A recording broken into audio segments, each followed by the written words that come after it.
Boa tarde, queridas irmãs e queridos irmãos. É com muita alegria que nós nos encontramos aqui e com muita gratidão também pela oportunidade que temos de aprofundar os nossos estudos e nos instruir um pouquinho mais. E por isso nós agradecemos a direção da casa por esta oportunidade. E nós chegamos ao capítulo 46 do livro Nosso Lar. E nós vamos dizendo que o André Luiz informa nesse capítulo que já havia transcorrido um ano de trabalho e profundo aprendizado para ele. Nesse período todo, o ministro Clarencio não lhe deu permissão para visitar o lar terrestre, e André se mantinha resignado, embora a saudade dos entes queridos permanecesse intensa. Clarencio mantinha uma atitude reservada em relação à visita solicitada por André. Dona Laura e Tobias também achavam que quem deveria resolver essa pendenga era Clarencio, então eles não fizeram absolutamente nada.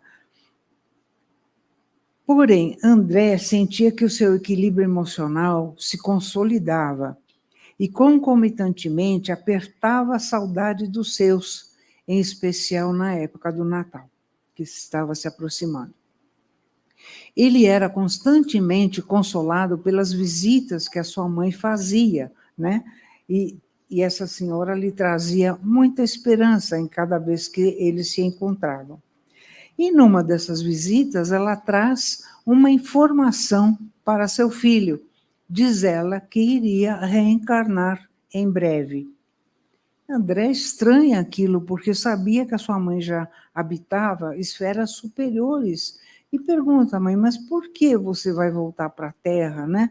Você já está numa situação muito melhor, que não exige a sua reencarnação.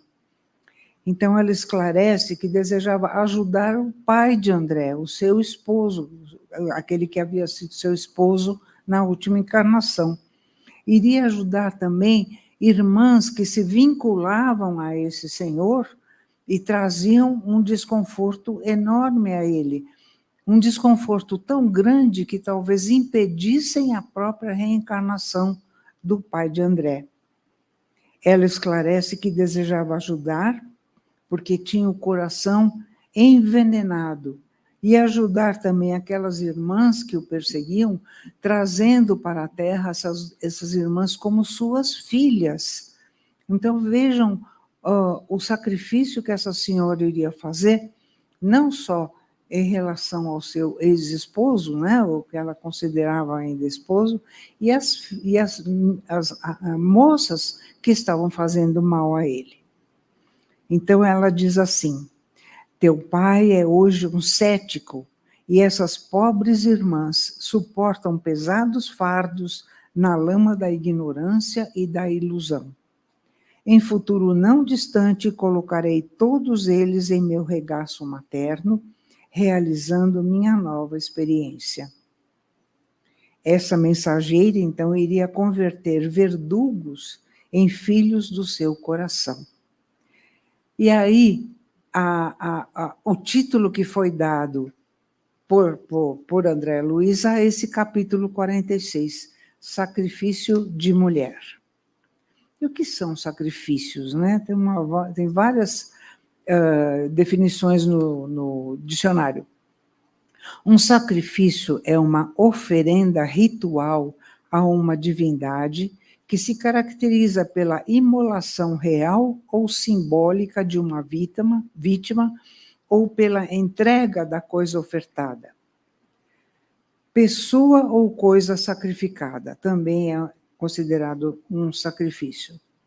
Renúncia voluntária ou privação voluntária por razões religiosas, morais ou práticas. Privação financeira em proveito de alguém. Tudo isso é definido como sacrifício. E, além disso, no próprio dicionário diz que a missa é um sacrifício. Para os católicos isso é considerado um sacrifício. O irmão Sérgio Biasi faz um histórico a respeito do sacrifício. Ele diz o seguinte: na antiguidade, diversos povos utilizavam os sacrifícios de animais, crianças, virgens, prisioneiros de guerra, para fazerem as suas oferendas aos deuses. No Antigo Testamento, no entanto, os livros sagrados designavam os sacrifícios como algo santo, como oferenda, como um dom sagrado. Abrão, por exemplo, por ordem de Deus, iria imolar o seu filho Isaque em holocausto, mas depois Isaque foi substituído por um carneiro por própria ordem de Deus. No Novo Testamento, a instituição antiga dos sacrifícios chega ao fim, graças a Deus, né? Jesus imprime outra cultura sacrificial, que é o sacrifício de si mesmo, com a morte na cruz, dando início a uma nova forma de fé religiosa. A sua morte na cruz simboliza a redenção dos pecados da humanidade. Não se deve pensar o sacrifício como uma autoimposição, mas uma disposição para a abnegação, que é afastar-se da arrogância do ficar no já conquistado. No Evangelho segundo o Espiritismo, Allan Kardec ensina-nos que o sacrifício mais agradável a Deus é o do ressentimento. Então, quando nós conseguirmos nos libertar do ressentimento, isso será extremamente agradável a Deus, né?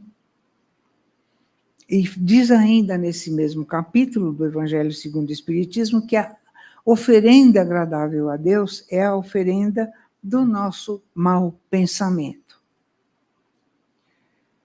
O melhor sacrifício ainda não é a morte pelo martírio ou pelo infamante opróbrio dos homens, mas aquele que se realiza com a vida inteira pelo trabalho e pela abnegação sincera, suportando todas as lutas na renúncia de nós mesmos para ganhar a vida eterna de que nos falava o Senhor em diversas lições divinas. Emmanuel, no livro Recados da Vida, conta uma pequena historinha. Ele diz que um cristão genuíno visitou um faquir que se declarava interessado em sofrer para conquistar o reino de Deus. Após saudá-lo, o recém-chegado indaga: o Senhor está realmente empenhado na busca do reino dos céus, padecendo sobre aguilhões, ou seja, sobre espinhos? Sim, disse o homem, devo permanecer muito tempo por cima dos espinhos que me dilaceram para conseguir entrar na divina graça. Por que o interlocutor ficasse quieto, o faquir perguntou: o amigo acaso tem outros recursos para que eu possa alcançar os fins que desejo? O visitante esclareceu: respeito o seu modo de crer, mas admito que encontraremos mais depressa o caminho do reino em nos dedicando às boas obras e servindo aos semelhantes por amor a Deus, suportando sem reclamar os espinhos das críticas e das injúrias de todos aqueles a quem procuremos prestar esse ou aquele benefício. Só então o faquir se ergueu do leito de farpas e começou a pensar. Para nós pensarmos também, né? Antigamente a gente, nem sei se ainda existe hoje, o problema do cilício, né? Quando algum religioso achava que havia cometido algum pecado, ele usava aquele cilício, se feria todo.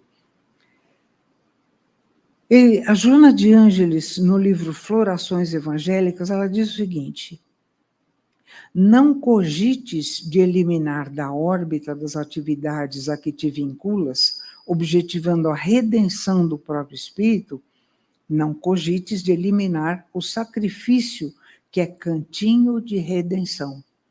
Ela considera qualquer sacrifício como cantinho de redenção. Sacrifício é também atestado inequívoco de devoção ao bem e à verdade.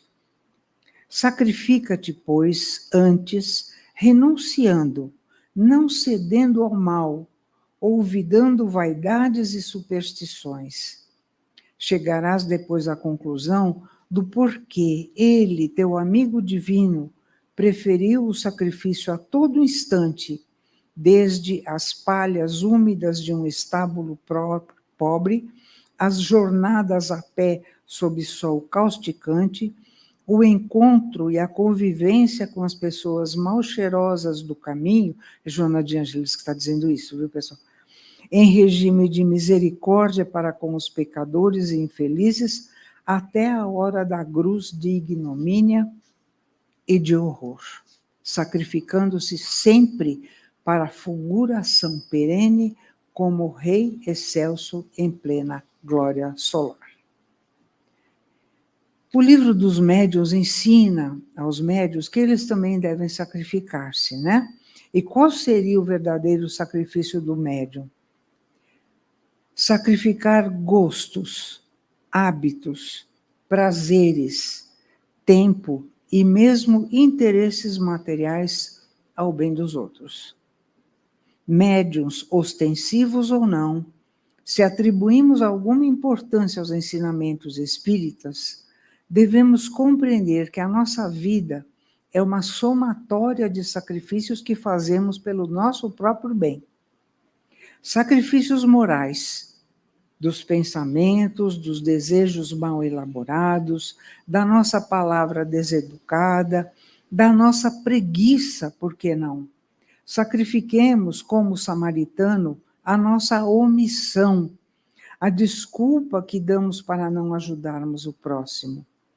Sacrifiquemos o nosso orgulho, a nossa prepotência, para podermos nos igualar aos nossos irmãos, assim como nosso Pai nos igualou desde o princípio. Sacrifícios materiais. Que tipo de sacrifícios podemos fazer? Sacrifiquemos o impulso de comprarmos tantas coisas desnecessárias, a nossa gula, os nossos maus hábitos alimentares, o nosso tempo ocioso e os excessos de toda a ordem. Estes seriam os verdadeiros sacrifícios. Se pudermos, e em geral podemos, doemos o nosso tempo em benefício de um irmão que pede ajuda, seja ela de que natureza for. Atendamos com alegria as nossas tarefas diárias, que geralmente demandam algum tipo de sacrifício por estarmos prestando contas. Ainda não atingimos a elevação demonstrada pela mãe de André Luiz, a ponto de abandonar o merecimento de habitar uma esfera superior para beneficiar seus entes queridos.